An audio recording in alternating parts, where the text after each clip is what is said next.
Shalom shalom bene data mwese muri groupe bamaso abakristo bose ishengero ry'Imana aho muri hose ndabahaye ikaze mu izina rya Yesu Kristo umwami wacu.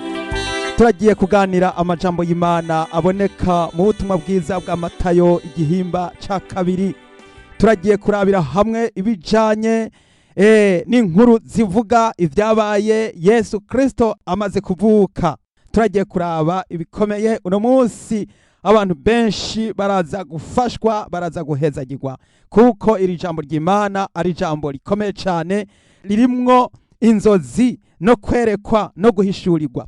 Iki gihimba ca kabiri c'ubutumwa bwiza bwa Matayo harimo ivy'inzozi harimo ivyo kwerekwa. Nta kintu umukristo ashobora gukora ateretswe, nta kintu umukristo ashobora gukora adahishuriwe.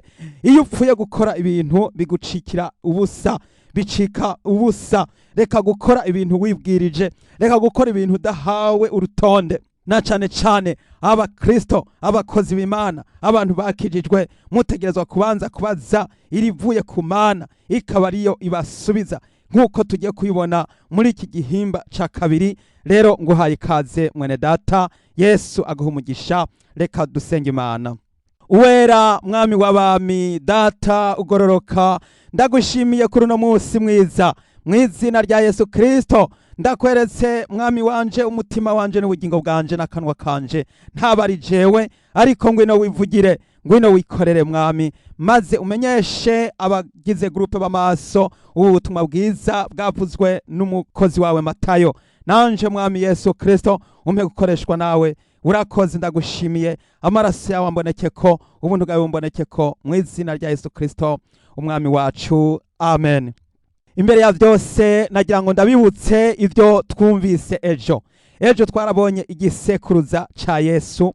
Twarabonye yuko abasekuruza ba Yesu batari abantu beza, bose ntibari beza, harimwo abeza harimwo n'abakoze ibyaha.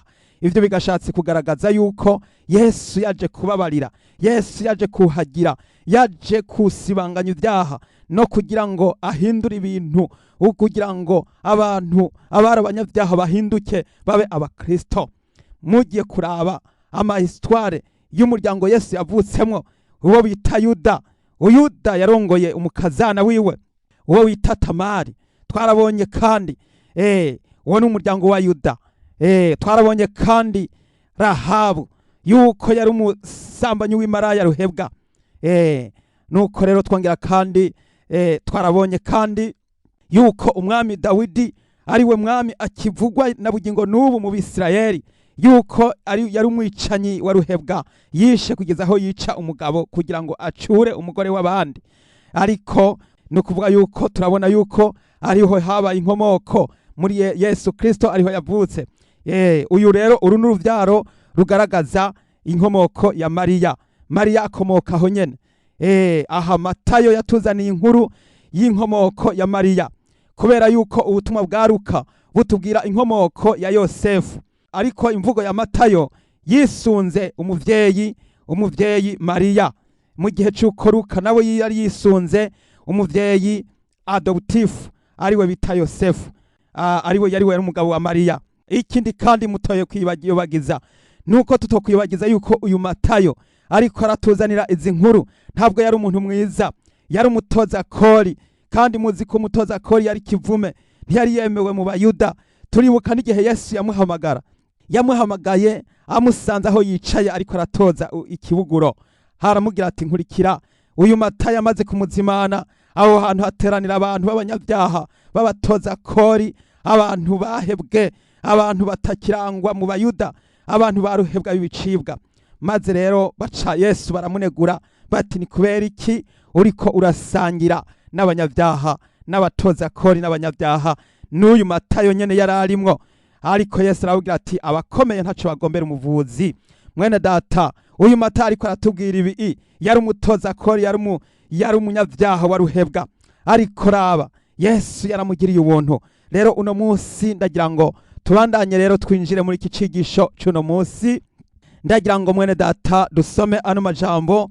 Uno munsi turagiye kuraba inkuru ikomeye cyane, inkuru y'abanyabwenge. Abanyabwenge b'inyenyeri. Turabona abanyabwenge b'inyenyeri turaza kubona igikorwa bakoze, twongere kandi turabe icakoretse igihe Yesu yahungira mu Egiputa, turabe icabaye. Biraza kutwereka neza yuko umukristo ategerezwa kubaho yumvira Imana, akurikiza ico Imana imuhishuriye. Kirazira gukora ikintu uteretswe, kirazira gukora ikintu udahishuriwe, kirazira gukora ikintu utabanje kubaza irivuye ku Mana. Turaza kubona kandi ingene Herode yagesheje abana b'i Betelehemu, turaza kubona ingene bajanye Yesu i Nazareti mu gishingo cy'uko bari kumutwara i Betelehemu, ariko ni kuki bamutwaye i Nazareti. Mwene data, ayo majambo yose ni bice bishika 4 turaje kugira ngo tubisangire, hanyuma dusobanukirwe ayo majambo y'Imana. Imana ihabwa icubahiro. Nuko rero inkuru ya mbere iratubwira ngo ivy'abanyabwenge b'inyenyeri. Dusome duhereye ku murongo wa mbere, Matayo igihimba ca 2 umurongo wa mbere. Yesu amaze kuvukira i Betelehemu mu gihugu ci Yudaya ku ngoma y'umwami Herode, haza abanyabwenge bavuye iburasirazuba baja i Yerusalemu, barabaza bati, umwami w'Abayuda yavutse ari hehe? Kuko twabonye inyenyeri yiwe turi iburasirazuba, none tukaba tuzanywe no kumushengerera. Umwami Herode avyumvise, ahagarikana umutima n'ab'i Yerusalemu bose, akoranya abaherezi bakuru n'abanyabwenge b'ivyanditswe bose bo muri ubwo bwoko, arababaza ati, Kristo azovukira hehe? Bati, ni Betelehemu mu gihugu ci Yudaya, niko vyanditswe n'umuntu yavugishwa n'Imana. Ngo kandi wewe Betelehemu mu ntara ya Yuda nturi mutoya mu baganwa ba Yuda, kuko kuri wewe hazova uganza, niwe azoragira abantu banje b'Abisirayeli. Mana ihabwa icubahiro. Mwene data, iyi nkuru ni inkuru ikomeye cyane. Icambere womenya hano twokuramwo, icambere nagira ngo nkubarire, nuko abaherezi nuko abanyabwenge b'ivyanditswe baje kugira ngo buzurize ubumana bwari muri Yesu Kristo.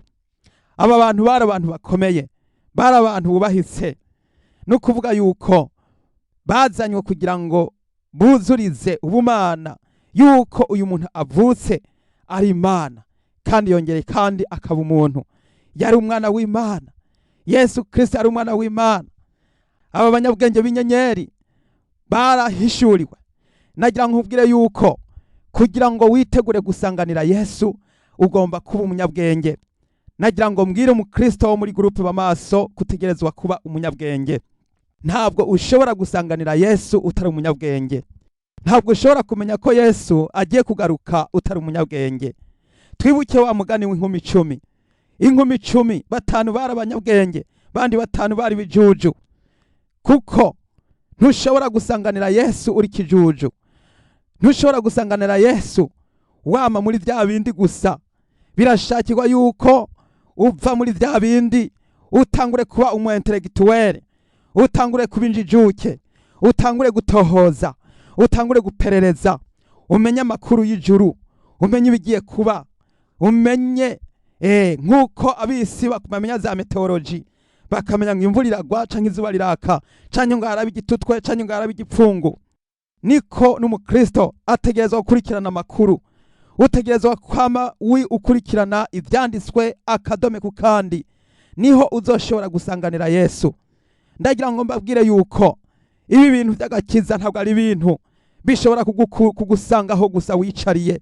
Utegerezwa gukora, utegerezwa kwiga, utegerezwa gufata ikaye n'ikaramu, utegerezwa gufata note, utegerezwa kuhigisha. Aya majambo n'amajambo akomeye cyane. Ivyanditswe vyera n'ibintu by'abantu bibagije, barabireka baravyibagira, ariko ndagira kubwire ko ari ubwenge buri. Nico gituma rero kugira ngo mu gihe cyuko Yesu Kristo yaje ku isi ubwa mbere, byashakirwa yuko asanganirwa n'abanyabwenge. Abanyabwenge b'inyenyeri bararavye hejuru, baravuga bati iki gihe ntabwo ari gisanzwe, baravuga bati ibi bintu ntabwo ari vyoroshe, barasubira baratohoza, baravuga bati ibi bintu ntabwo ari vyoroshe, bakura hasi baja kwa Herode. Herode yari umwami. Ca wibaza rero yuko aba bantu nabo bari abantu bakomeye, batari abantu basanzwe, kuko ntibagiye kubaza ku muntu nyarucari, batumbereye ibwami, kandi uyu mwami Herode ntabwo yari umwami asanzwe. Bene data nimujijuke, ibi bintu by'Imana ntabwo ari ibintu bisanzwe. Ndagira ngo ubwire wewe aho uri hose, haguruka wambara inkomezi, ugira ubwenge, utahure. Kandi ubu bwenge si bwa bundi bwo muri kaminuza, si bwa bundi bwo muri teoloji, kuko abateolojiye nabo nyene barahenzwe, barazimiye. Aha turaza kubona yuko abanyabwenge b'ibyanditswe barahamagawe, abaherezi barahamagagwa, Herode arabahamagara. Bari abantu bakomeye cyane mu buhinga bwo guserangura Bibiliya. Arababaza ati nimumbwire bati mbega Kristo azovukira hehe?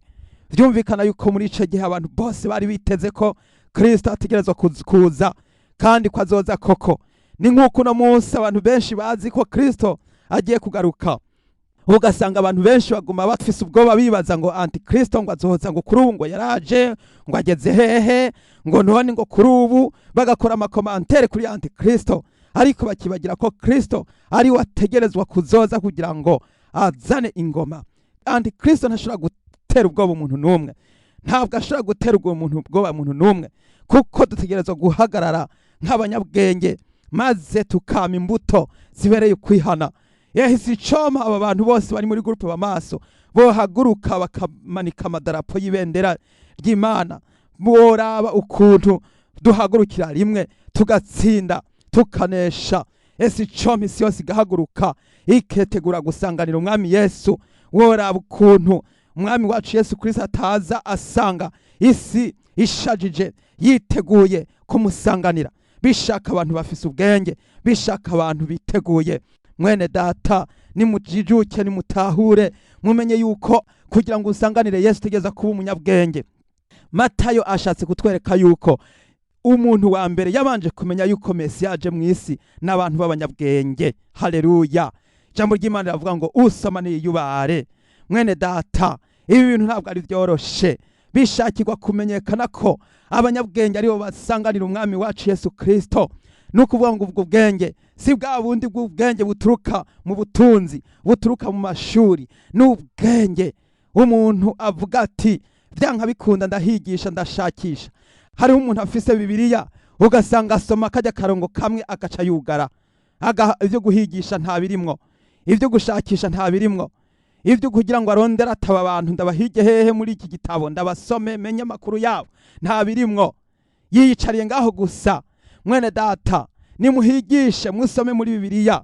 Ari naco gituma nkanguriye abantu bose bo muri groupe b'amaso kugira ngo buri munsi igihimba ukizindukire ko ugisome. Hanyuma rero iyo ikivyuka kugira ngo igihe tuza kugisangira tuze gusangira ico gihimba wamenye biri muri co, ndetse wamaze guhigisha, wamaze kurondera n'imirongo bihura, wamaze kurondera n'ubusobanuro bwaho ugarukiza kugira ngo ibisigaye uze kubihabwa. Imana ihabwa icubahiro. Nuko rero biragaragara neza yuko abanyabwenge b'ibyanditswe, abaherezi baciye bavuga bati mu ntara ya Yuda i Betelehemu, hahandi mu gisagara ca Dawidi, aho Dawidi avuka n'ahakomoka, niho Kristo ategeza kuvukira. Niko vyanditswe n'umuntu yavugishwa n'Imana. Ariko rero nuko byari biruko, ntibigeze bamenya ko Yesu yavutse, ntibigeze bamenya ko Yesu yigeze ashika. Barabivuga ariko ntibari bazi Yesu ahari. Nagira ngo ngabishe abaherezi buno munsi, abaherezi abitwa abakozi b'Imana, ndagira ngo ndakugabishe aho uri hose umenye yuko hagiye kuba akamaramaza mu gihe cy'umuzo wa Kristo ubugira kabiri, mu gihe cyo kugaruka kwa Kristo.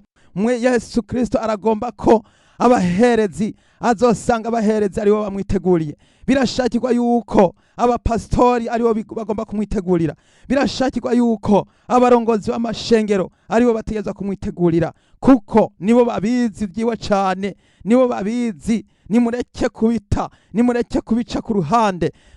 Birashakirwa yuko ntimuze mu mumaramaze. Yesu ntazamaramazwe namwe, kuko uzosanga abantu banyarucari aribo bariko barakira Yesu, bariko baramusanganira. Inzamba y'akabangani yavuga, ugasanga abakozi b'Imana basigaye bamaramaye, basigaye batamariwe. Bene data, kazoba kamaramaza. Ni mwebwe mwategerezwa abakozi b'Imana ni twebwe twategerezwa kuja imbere kumusanganira, tukaja imbere yabo turongoye, tukaja imbere yabo tubwira, kugira ngo abari twebwe tubereka tutehe ngo urya Kristo araje, nimuze dusohoke tugende kumusanganira. Mwene data, ariko biratangaje kubona abantu bo mu bugaraga, abantu bo hanze, abantu bo hirya ari bo bazokumva inzamba y'umwami wacu Yesu Kristo, ariko babaherezi bakuru bagahindirwa hanze nk'uko byagenze. Raba ukuntu abaherezi bakuru n'abanyabwenge b'ivyanditswe aribo bakoze inama bakayikorana na Herode. Hariho abantu benshi biteguye gukorana na Antikristo, nk'uko abaherezi bo muri iki gihe civuka rya Yesu bakoranye na Antikristo. Herode yari Antikristo, yakoze igirore canke yakoze igikorwa c'umu Antikristo. Abaherezi bakuru nabo baca baja mu nama yiwe y'ukuntu baza kwica Yesu Kristo.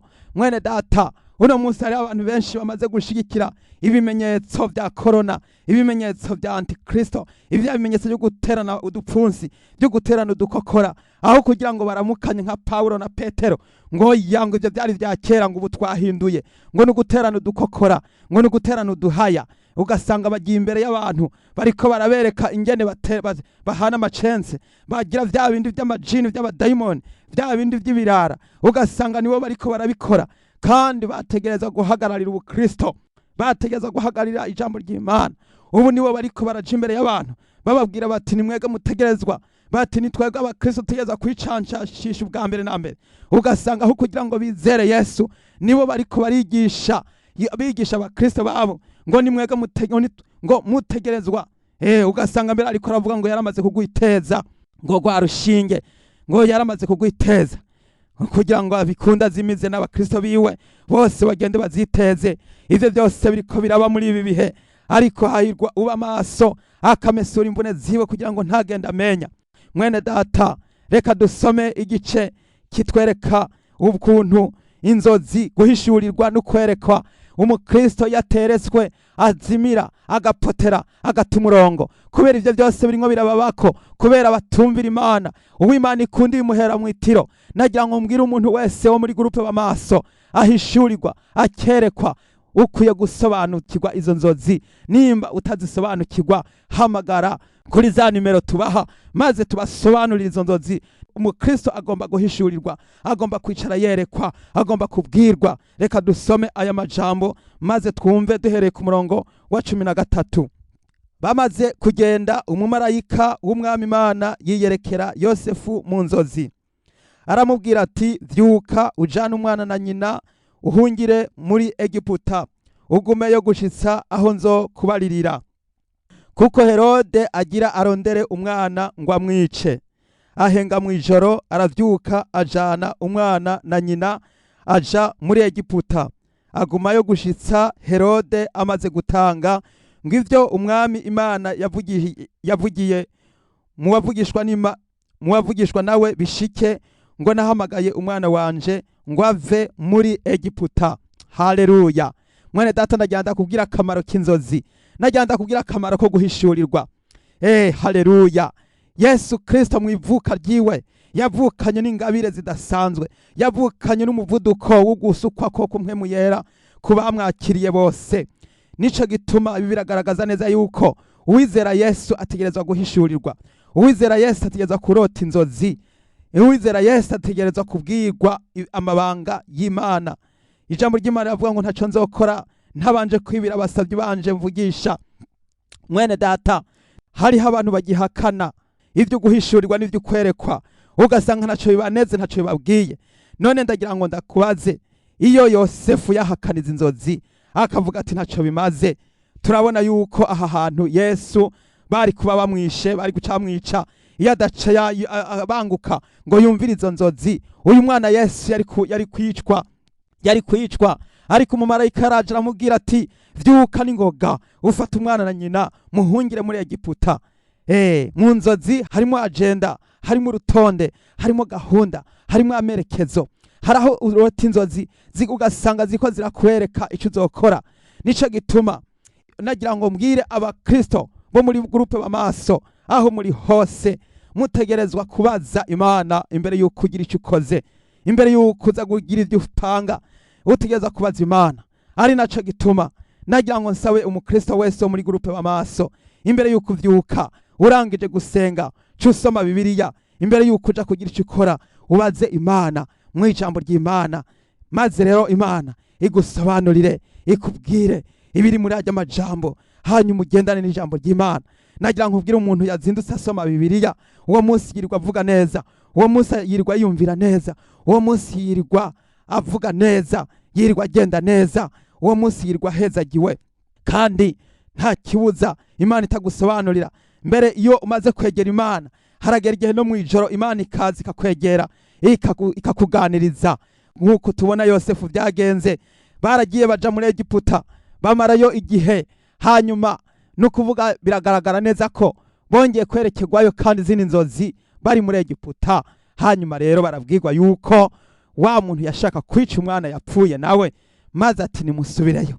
Babwirwa n'Imana mu nzozi, bongera kubwirwa kandi bamaze kuza barabwirwa bati ntimuje hari i Betelehemu, kubera wa mwicanyi umuhungu wiwe ari we yasubiye ku ngoma yiwe. Ati n'ubundi mwa musubiye hahandi. Baca baragenda bacaza kuba i Galilaya mu gisagara citwa i Nazareti, nk'uko byari byaranditswe yuko azokwitwa umunyanazareti. Haleluya. Ariko ubundi yakuriye muri Nazareti, yakuriye muri ico gisagara, ariko inkomoko yiwe akomoka i Betelehemu. I Betelehemu mu gihugu c'Yudaya, hariya aho Dawidi yavutse. I Betelehemu cari gisagara ku gatongo kwa Dawidi. Kwa Dawidi niho bagiye kwiyandikishanya, kuko turibuka yuko Mariya mu kuvyara bari bagiye kwiyandikisha. Baza kwiyandikisha, uko niko kwandiko kwa mbere kwari kubayeho munsi y'ijuru. Yesu yavukanye na programa nshasha y'ukwandikwa. Rasansuma ya mbere yatanguye kuba ibaye Yesu avutse. Mariya na Yosefu baja kwiyandikisha hariya i Betelehemu, kuko bose barawo mu nda ya Dawidi. Haleluya. Bose barawo mu nda y'ingoma. Yaba Mariya ari wo mu nda y'ingoma, yaba Yosefu yari wo mu nda y'ingoma, kandi bose barabo kwa Dawidi. Nuko rero baca baza kwiyandikisha hariya. Ariko Yesu amaze gukura, ntabwo yashimye kuguma hariya ibwami. Yaciye atangura kwiyita umuntu asanzwe. Ntiyashimye gukura ari umuganwa, ntiyashimye gukura azwi yuko ari nyakubahwa. Yashimye guca agenda kwibera i Nazareti. I Nazareti n'ahantu mu kijiji, n'ahantu hagayitse, n'ahantu hatakengeretse, kandi n'ahantu hari imvange. Kandi urazi yuko abantu ntibabemera, abantu b'ibivange ntibabemera muri ico gihe. Abatari abayuda nyakuri ntibabemera. Ico gisagara c'i Galilaya, muri iyo ntara y'i Galilaya hari imvange, ariko umwisirayeli w'ukuri yaramenyekana. Ariko ico gihe rero Yesu Kristo aca akurira ahantu hakengeretse, hasuzuguritse. Haleluya. Ahantu hagayitse, kugira ngo yibanire n'abantu baciriye bugufi. Yesu Kristo nubwo yari umuganwa, ntiyigeze aguma hariya i Betelehemu. Yakuriye ahantu hakengeretse. Bene data, Imana irashaka yuko tugendana n'ivyiyoroheje. Jambo ry'Imana yavuga ngo ntimushushanywe n'ivy'iki gihe, ngo ariko muhindurwe gose, mugize imibiri n'imitima misha myiza. Haleluya. Turabona ayandi majambo kandi atwereka ivy'ukuntu inzozi ari ngirakimazi mu buzima bw'umukristo. Hano ku murongo wa 19, Herode amaze gutanga, umumarayika w'umwami Imana yiyereka Yosefu mu nzozi ari muri Egiputa, aramubwira ati vyuka ujana umwana na nyina uje mu gihugu c'Isirayeli, kuko abarondera kwica umwana bapfuye. Avyutse ajana umwana na nyina, aragenda ashika mu gihugu c'Isirayeli. Ariko yumvise yuko Arikelayo yimye i Yudaya, asubiye ku ngoma ya se Herode, atinya kujayo. Abwiriwe mu nzozi aja mu bihugu vy'i Galilaya. Ashitseyo agerera mu gisagara citwa Nazareti, ngo ivyavuzwe n'abavugishwa n'Imana bishike, ngo azokwitwa umunyanazareti. Mwene data, iri jambo rigukore ku mutima, urabe ukuntu umurongo ugenda ku yundi bakubwira bati yabwiriwe n'Imana mu nzozi. Nukuvuga imbere yuko Yosefu ahunga, yararindiriye iriva ku Mana. Baraheza bamaze kubwirwa bati haguruka. Yosefu arahaguruka, barahunga. Kandi Yosefu mu guhunga yahunze abwiwe yaja ahariho. Yabwiwe yuko ahungira hariya muri Egiputa. Baramaze kugenda, Yosefu arabwirwa ngo ugumeyo kugeza igihe abashatse kumwica nabo bazaba batakiriho. Ivyo bimaze kubuko, Yosefu n'ubundi ararindira kugeza igihe yaroteye izindi nzozi zimugira ziti babandi bashaka kumwica bapfuye basezeye, rero fata umwana na nyina musubire ibwisirayeli. Bamaze gushika ibwisirayeli, hari ahantu bageze bakiriko barabaza uko bigomba kugenda. Umumarayika w'Umwami Imana arazana ubundi arababwira ati ntimuje hari i Betelehemu, atariko nimukwepe mubanje muje ahandi. Nuko rero hose bagenda berekerezwa mu gishingo cyo kuza kuba hahandi Betelehemu ibuganwa ibwami. Bashimye kuza kuba ahantu mu gisagara c'i Nazareti. Byose byaguma bigenda mu rutonde rw'Imana. Musore, mbega wewe bigenda gute iyo uriko urapanga gukora ubukwe? Mbega ufa gutura ku bumpuri canke urindira iriva ku Mana? Mwigeme, iyo ushaka gukora ubukwe, mbega ufa gutura ku bumpuri ukoresheje ivyipfuzo by'umubiri canke urindira iriva ku Mana? Nico gituma usanga kenshi no mu nyubako biheza bikagorana kubera yuko abantu bapfa kwitwara uko bashatse. Mwene data, mu rugo rwawe ubona bimeze bite? Mbega urindira iriva ku Mana canke uva gutura ku bumpuri? Mwana mwubatse, mbega mwubatse Rukristo? Mbega mwubatse nk'abana b'Imana? Mbega mwarasezeranye? Mbega mwarapfunze indowa? Mbega mwarubatse Rukristo?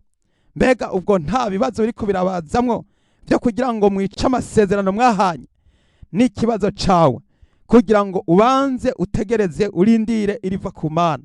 N'igihe ciza cyo gusiguza no gusobanuza. Kandi ndagira ngo mbwira abantu mwese, ndazi ko ata muntu n'umwe atarota, kandi ariko izo nzozi kenshi abarota benshi baca babita muri pubere, abandi bakabifata minenegwe. Kandi Imana yirirwa irababwira, irabavugisha. Hari igihe Imana ibavugisha, hari igihe Imana irungika umumarayika, hari igihe Imana irungika. Ndagira ngo mbwire umuntu wese azobona inzozi akaba atazisobanukiwe, arungike audio ya izo nzozi kugira ngo afashwe, kuko hari aho Imana ivuga mu buryo bumwe canke ikavuga mu bundi. Ariko ugasanga abantu bayifashe minenegwe, ntibashatse kumva ico Imana iriko iravuga. Hari abantu benshi bahishurirwa, bakabwirwa, bagasobanurirwa, nk'abantu benshi bahawe ingabire zo gukorera Imana, ariko bakazita muri pubere kandi zari ingabire zikomeye. Abandi bagahabwa impano, ariko ugasanga barazikengereye, bagasuzugura Imana. Imana ikavuga ntibumve, ntibayumvire, kandi Imana yirirwa irasemerera. Imana yacu ni Imana ivuga, kandi Imana yacu iragendera ku rutonde. Rero mwene data, iki gihimba ca kabiri cyo muri Matayo gishatse kubwira abantu yuko kugira ngo umenye kwakira Yesu nuko utegeza guhishurirwa, nuko utegeza kugendana ubwenge. Ubwo bwenge si bwa bwenge bwigishwa mu mashuri, ntabwo ari bwa bwenge bwigishwa mu bitabo. N'ubwenge buva ku Mana, n'ubwenge buva ku kubaha Imana. Itanguriro ry'ubwenge rya mbere no kubaha Imana, ukumva ico Imana ivuze ukavuga ati nta kindi mbanza gukora kijyanye n'Imana imbariye. Ibindi byose ugacubanza guta ugaheba, ukibagira ugashira inyuma ukiruka ukaza gukora ico Imana ikubariye. Ubwo niko rutonde rw'Imana. Nagira ngo ngabisha abantu bose muri groupe Amaso, mwoye gukora ibyo mwishakiye. Nimukore nk'uko Imana ivuze, mugende nk'uko Imana ivuze, mukore nk'uko Imana ikora, mugende nk'uko Imana igenda. Mwigana Imana nk'abana ikunda, kandi mugendere mu rukundo. Ico ni Imana itugomba ko. Yesu abaha umugisha, Yesu abahezagire. Nagira ngo ndangize mbwira abagize groupe Amaso kugira ngo muze mubandanye ejo aho bukera, muze musome igihimba ca gatatu cyose cyo muri Matayo 3, kugira ngo nitwagisangira muze mwamaze kumenya ibiri muri cyo. Nivyo vyiza bishimwa kandi bihimbara. Iyo vyutse ubanze kuzingurura Bibiliya, uyisobanukirwe, hanyuma ubone guhaguruka ukaja mu mirimo. Umaze gusenga utegereza guca ubanza gusoma Bibiliya, kuko niko Imana ivuga. Imana irashaka kuganira n'abantu bo muri groupe Bamaso.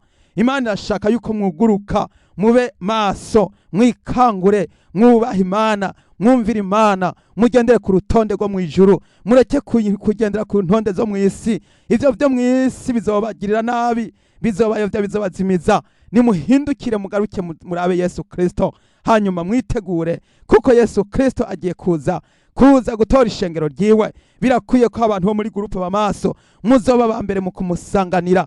ntimuze mugira ngo ntimwagabishijwe, ntimuze mugira ngo ntimwabwiwe, ntimuze mugira ngo ntimwaburiwe. Erega Yesu ariko aratangura, ariko arasemerera, ariko aravuga ati nimwitegure, aravuga ati bwira abantu banje bitegure bamesura impuzu zabo.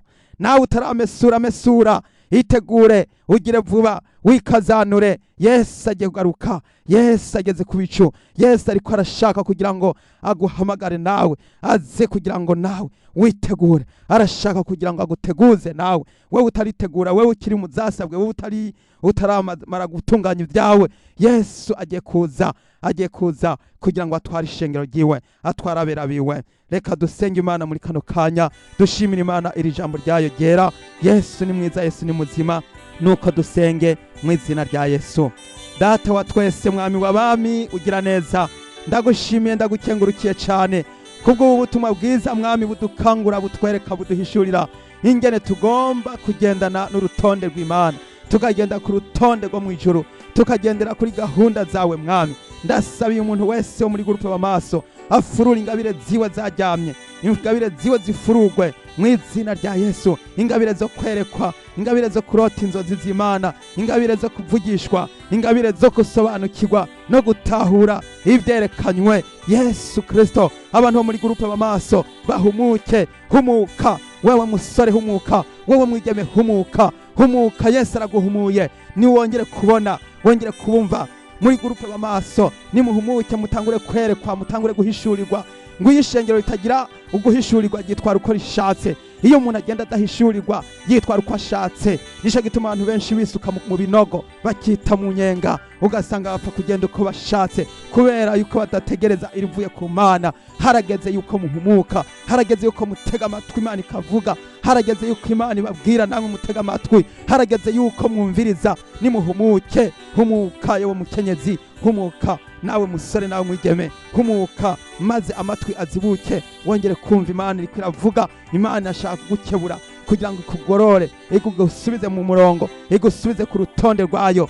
Haleluya. Urakoze Mana, ndagushimiye kubw'ibitangaza n'ibimenyetso birimo birakoreka. Ndagushimiye abantu bariko barahumuka, ndagushimiye abantu bariko barezwa, ndagushimiye abantu bariko barakizwa, ndagushimiye abantu bariko baratunganywa, ndagushimiye abantu bariko baravugutirwa, ndagushimiye abantu bariko barafurura ingabire zabo zari zararyamye zikaba ziko ziravyuka. Ndagushimiye ibitangaza n'ibimenyetso birimo birakoreka muri gurupe b'amaso no mu ishengero ry'Imana. Ndagushimiye mwami, nuhabwe cyubahiro nyakubahwa, ubishimirwe, izina ryawe niryubahwe. Nanje ntanze amashimwe nkenguruka, urakoze kubikoze byose, ndabishimye nkenguruka mu izina rya Yesu Kristo, umwami n'umukiza wacu, amen. Mwene data, ufise igishinga ntahe canke ugomba kutubwira ko hari igitangaza Imana yagukoreye mu izina rya Yesu, uduhamagare ku biharuro bikurikira. Utanguza igiharuro kimwe, hanyuma 819 588 ubusa 7. Mwese ndabifurije amahoro y'Imana. Yesu abahezagire. Shalom shalom.